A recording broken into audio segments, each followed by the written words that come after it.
Hi guys, welcome back to another progress vlog. So today I'm gonna be making Makomo from Demon Slayer, another one of the ghost child from the beginning. If you know, you know. So I don't know if anybody else notices, but like her proportions are a little bit weird because lately I've just been having some height issues and tension issues regarding my dolls because my tension is like changing. It's getting more loosened up and I feel like my dolls are getting a lot bigger. So I attempted to create her legs using 3mm hooks when normally I use 3.5mm, and it made the legs a lot smaller. And then after joining on the skirt, I decided to change it back to a 3.5mm hook because I felt like the doll was getting a little bit too small compared to the other dolls and I didn't want that. So yeah, there's gonna be some flaws according to this doll, but like the design is still how I intend it to be, not the shape that I want it to be. Anyways, starting off with the shoes, I am using toasted almond to create her shoes, and then moving on, I'm using skin color Magnolia Way for her legs. I was gonna give her like some white panties, but this time I decided not to, but you can do that if you wanted to. And then up next, I am joining on with the skirt. I'm using two colors for the skirt. The purple is called Grape by I Love This Yarn, and then the pink one right here is Arbor Rose by Impeccable. As you can see, there are two little layers that I created into one skirt.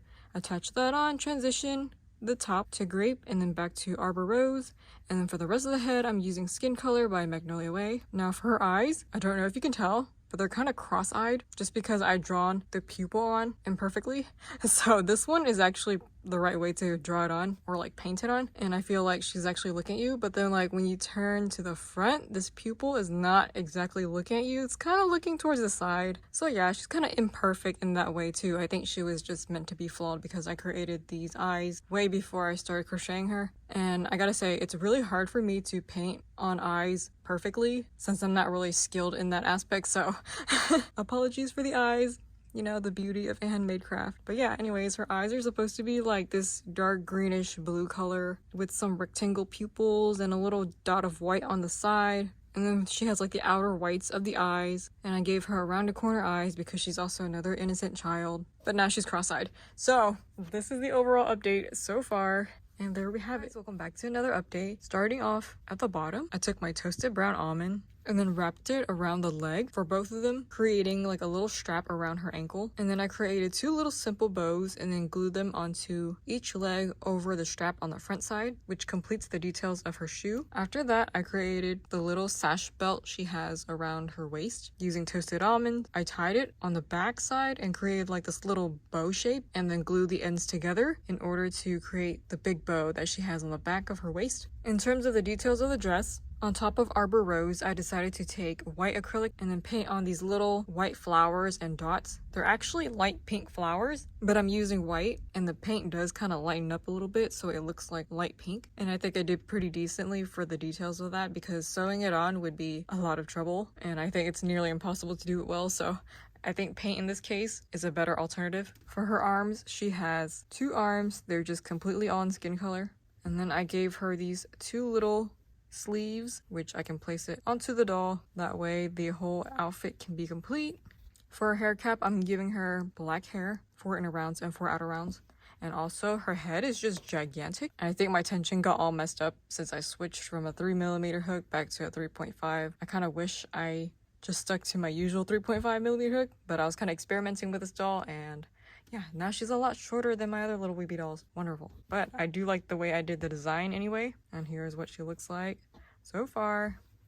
Guys, welcome back to another update. So now I'll be working on her hair. I'm using the hair strands from my Nikki hair tutorial pattern, which is going to be linked in the description box below if you also want to know how to make your own anime style hairs like I do in this video. So continuing on with the bangs, she has really short pointy bangs and I'm going to be using 4 chains that go all the way across, and then for both sides they kind of mirror each other. Here I have this one long triangle. This is a 10 chain, so she has one little short strand that goes slightly beneath the eye, and then over here we have a 12 chain which I crocheted and then placed it on backwards so that way it can go down over her shoulders. And the same thing for the other side, we have a 10 chain right here followed by a 12 chain, and I'm placing them on the very last round of the hair cap. That way this 12 chain is also going over her shoulder, and this is what we have so far for the hair. I will then be creating hair strands in 8 chains that go all the way across the bottom to cover the back side. Hi guys, welcome back to the next update.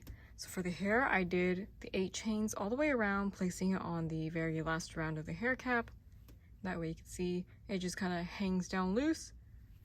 And then for the top part right here, I added 1 8 chain on the very first outer round right here, placing it in between the first and second 8 chain on the side. You see right here is the 12 chain, 8 chain, 8 chain, and placing it in between.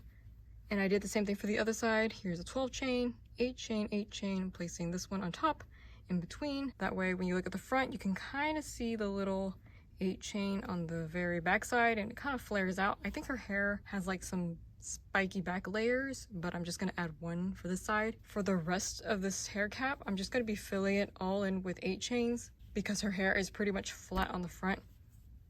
And yeah, I'm only adding these 2 little 8 chains right here just so we can have some layers when you look at the front side and it's not like totally flat. Guys, welcome back to the final update. So I went ahead and filled up the rest of her hair with 8 chains, just made it all completely flat as I said, and I just got a few hair strands poking out. But yeah, this is the overall for the final doll, and her head is super gigantic compared to the other dolls I made. Like for example, this guy right here, his head is a lot smaller than hers, and I believe they are about the same height, although I think she's a little bit taller than he is. So yeah, tension is everything. Well, not everything. Actually, the yarn and how thick it is, that plays a role as well in terms of the size of your doll. And I've been trying my best to control it, but I think I'm just gonna have to accept it as it is. If it turns out small, then it turns out smaller or larger, whatever. It's still the little weeby doll, so I'm just gonna count it as a doll. But I think she probably has the largest head out of all the dolls I made so far. And here's the little mask that I created for her to go on her head. So like hers, I don't know. I didn't see a strap on the reference, unless I'm looking wrong and I'm blind, I can't see anything. I just noticed that there's a mask.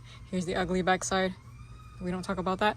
And then so I'm just gonna add this to like the side of her head and then add some like these little white pins here. But if I wanted to, I could also place it on top of her face. And this is the same size as Sabito's mask too. So I could place it on there like that, and then like it fits on her face pretty well. Except for the side, you can probably see it from there, but it's not a big deal. However, for display sake, I think I'm just going to place it on her head like this, and then just put these little white pins. Let's see if we got Sabito right here. Okay, so height comparison. She's quite shorter than Sabito, and she would probably be around his height if I had used my 3.5mm hook when I first started her legs. And because I didn't do that, the tension's a lot tighter, as you can see. Now here's the other dude. Oh, okay. So I think he might be a little bit taller than she is. Okay, so they're around the same size, not too bad.